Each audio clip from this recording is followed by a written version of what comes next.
بسم اللہ الرحمن الرحیم۔ اسلام آباد فائلز میں خوش آمدید۔ آج ہم ایک بڑے ہی اہم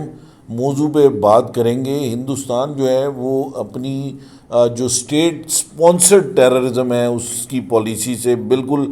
باز نہیں آ رہا۔ گزشتہ روز ایک بڑا ہی ایک اہم واقعہ جو ہے وہ راولہ کوٹ میں ہوا، آزاد کشمیر میں، جہاں پہ ایک پولیس مقابلے کے اندر جس میں 4 دہشت گرد ہلاک ہو گئے اور 2 جوان اس میں شہید ہوئے، جبکہ 6 ڈی ایس پی سمیت جو ہیں وہ 6 لوگ زخمی ہوئے، جن میں 3 شدید زخمی تھے، جبکہ 2 کی حالت جو ہے وہ بتایا جا رہا ہے، 3 کی حالت جو بتایا جا رہا ہے کہ معمولی ہے۔ آزاد کشمیر کے اندر یہ اپنی نوعیت کا پہلا واقعہ ہے کہ وہاں پہ باقاعدہ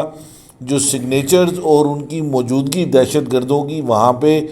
نظر آئی ہے۔ اس سے پہلے جب سے پاکستان جو ہے خصوصی طور پہ دہشت گردی کا مقابلہ کر رہا ہے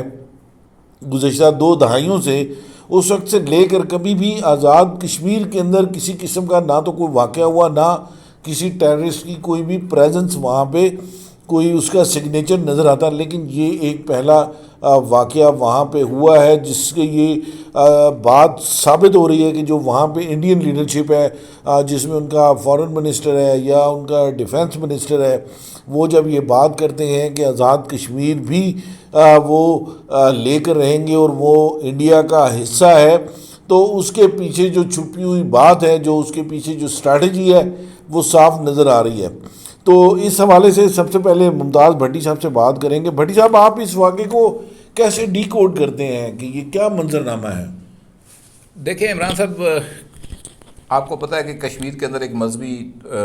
ماحول تو موجود ہوتا ہے، بڑے عرصے سے ہے، اور لوگ جو ہے وہ ایک ٹلٹ رکھتے ہیں، مگر وہاں پہ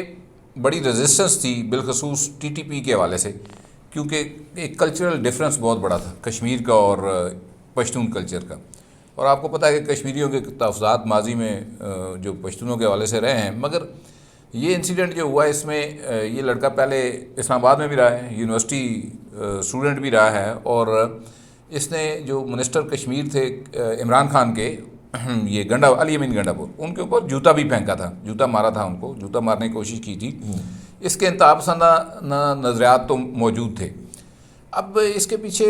جو اس نے آرگنائز کرنے کی وہاں پہ ٹی ٹی پی کو کوشش کی، اس کے اوپر ابھی کافی کچھ آنا باقی ہے۔ ابتدائی جو آئی جی کی اسٹیٹمنٹ آئی ہے اس وقت تک ہمیں وہی اویلیبل ہے، کیونکہ وہاں پہ کوئی اسٹوری اس سے پہلے اس کے اوپر نہیں ہوئی تھی۔ البتہ یہ درست ہے کہ ایک طویل عرصے سے وہاں پہ پیسہ خرچ کیا گیا وایا برطانیہ راہ کی طرف سے، انویسٹ کیا گیا پاکستان کے خلاف اپ رائزنگ کے لیے، اور یہ اپ رائزنگ جو ہے یہ آپ کو پتہ ہے لوگوں کو گمراہ کیا جاتا ہے، سوشل میڈیا کے اوپر پیسے لگائے جاتے ہیں، اسٹیٹ کے خلاف ابھارا جاتا ہے،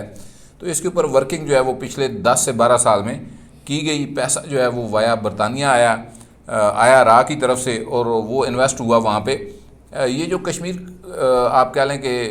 کا احتجاج ہے، اس کے بھی اگر کچھ لوگوں کے آپ ڈانڈے شانڈے اٹھائیں تو یہ اسی نیٹ ورک کے ساتھ ملتے ہیں۔ یہ ذرا مذہبی ٹچ اس میں آپ کہہ لیں کہ ٹی ٹی پی کے ساتھ رابطے شابطے تھے، ڈیٹیل ابھی آنا باقی ہیں۔ ابتدائی خبر آئی جو آئی جی نے وہاں پہ پریس کانفرنس کی ہے، مگر اس سے پہلے اس طرح کوئی انسیڈنٹ نہیں ہوا، اور مجھے لگتا ہے کشمیر میں آئندہ بھی جہادی تنظیموں کے وہاں پہ سکوپ ہے، لوگ کشمیر کے جہاد کی طرف راغب ہوتے ہیں، مگر یہ جو اندر تخریب کاری کرنی ہے پاکستان کے اندر یا دہشت گردی کرنی ہے اس کی طرف وہ راغب نہیں ہوتے۔ مجھے لگتا ہے کہ یہ اس کی مزید ڈیٹیل آ جائے پھر زیادہ بہتر پوزیشن میں ہم ہوں گے۔ لیکن آپ جو بات بھٹی صاحب کر رہے ہیں، خالد صاحب، وہ یہ کہ وہاں پہ کشمیر ظاہر ہے یہ بیس کیمپ تو رہا ہے آزادی تحریک آزادی کشمیر کا، اور یقیناً جو کشمیری تھے، جو فریڈم فائٹرز تھے، جو مجاہدین تھے، وہ وہاں پہ تھے۔ آپ اس کو کس نظر سے دیکھتے ہیں کہ اس واقعے کے آنے والے دنوں میں کس قسم کے اثرات جو ہیں وہ آزاد کشمیر کے اوور آل انوائرمنٹ پہ جو ہے وہ مرتب ہوں گے؟ دیکھیں جی، جو ابھی جو حالیہ جنگ ہوئی 9-10 مئی والی، اس میں آپ دیکھیں گے اس سے پہلے جو اسٹیٹمنٹیں آئیں ساروں کی، جس میں جے شنکر کی تھی اور راج ناتھ کی تھی، انہوں نے آزاد کشمیر کے اوپر نظر رکھی ہوئی تھی، اور صاف لگ رہا تھا کہ وہ ان کی انوالومنٹ ہے، یہاں پہ کچھ چیزیں جو ہیں وہ نظر آ رہی تھیں۔ دوسرا ٹی ٹی پی کا، کیونکہ گٹھ جوڑ ہے انڈیا کا اور ٹی ٹی پی کا، لہذا وہ سارا رخ نہ اس طرف مڑا گیا کہ اگر جنگ ہوتی ہے پاکستان کے ساتھ تو آزاد کشمیر کا کیا اسٹیٹس ہوگا۔ لہذا یہ ایک آپ سمجھ لیں کہ سازش تھی کہ یہاں پہ یہ لوگ آئے، انہوں نے ان کو موقع نہیں مل سکا کیونکہ پاکستان کی جو آرمی تھی، پاکستان کے لوگ تھے اور خاص کر جو آزاد کشمیر کے لوگ تھے، انہوں نے جس طرح دفاع کیا یا جس طرح وہ اپنے جذبے کے ساتھ سامنے آئے تھے، لہٰذا ان کی کوئی جرت نہیں ہو سکی کہ اس طرح کی کوئی موومنٹ وہاں پہ شروع ہو سکے۔ ان کی تو پوری کوشش تھی کہ آزاد کشمیر میں حملہ کیا جائے اور وہاں کی عوام کو مشتعل کیا جائے اور اس کے بعد ہم کوشش کریں کہ یہ سارا کچھ علاقے میں قبضہ کر لیا جائے۔ پہلے بھی اسی طرح کی کوششیں ہوتی رہی ہیں، فنڈنگ بھی ہوتی رہی ہے، لیکن ایک دو واقعات ہوئے ہیں یہاں پہ۔ مظفر آباد میں ایک واقعہ ہوا تھا جس میں انڈین جو اسٹیٹ اسپانسر تھا، یہاں پہ قتل کیا گیا تھا، ایک شہادت ہوئی تھی، ہمارے ایک ایکس جو سروس مین تھے ان کی شہادت ہوئی تھی۔ پھر سیالکوٹ میں بھی اسی طرح کا ایک واقعہ ہوا تھا جس میں جو ہے انڈین اسپانسر جو تھے انہوں نے ملوث تھے۔ لیکن اس طرح چار دہشت گردوں کا وہاں پہ موجود ہونا، پھر اس کے بعد کہ ٹی ٹی پی کے لیے وہاں پہ ایک پوسچر یا وہاں پہ ایک انوائرمنٹ، کسی نیٹ ورک کی موجودگی، یہ پہلا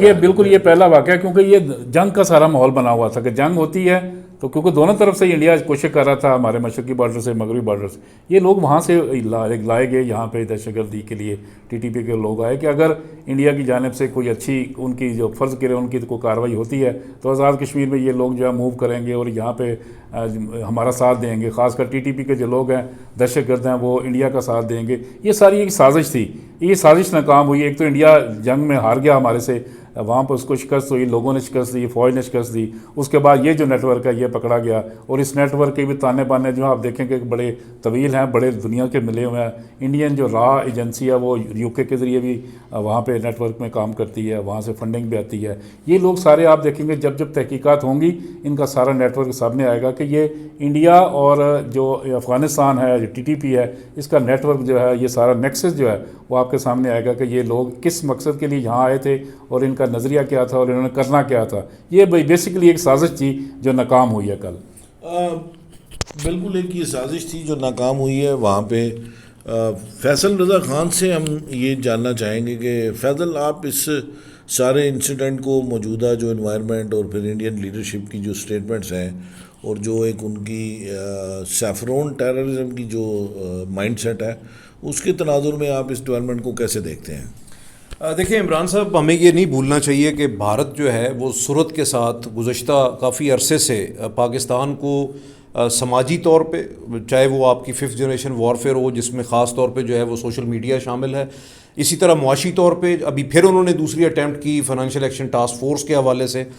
کہ پاکستان کو جو ہے وہ پھر ایک دفعہ گرے لسٹ میں جو ہے وہ ڈلوایا جائے۔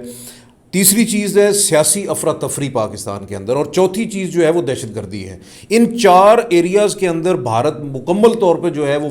فعال کردار ادا کر رہا ہے۔ نہ صرف افغانستان کی سرزمین استعمال ہو رہی ہے، ایران کی سرزمین استعمال ہو رہی ہے، بلکہ کینیڈا، امریکہ، خاص طور پہ برطانیہ اور دیگر ممالک جو ہیں یورپ کے، وہاں پہ خاص طور پہ جو ڈائسپورا رہتا ہے، اور خاص طور پہ ایسے ولنریبل لوگ جو کہ کمزور ذہنیت کے ہیں، جو کہ جن کو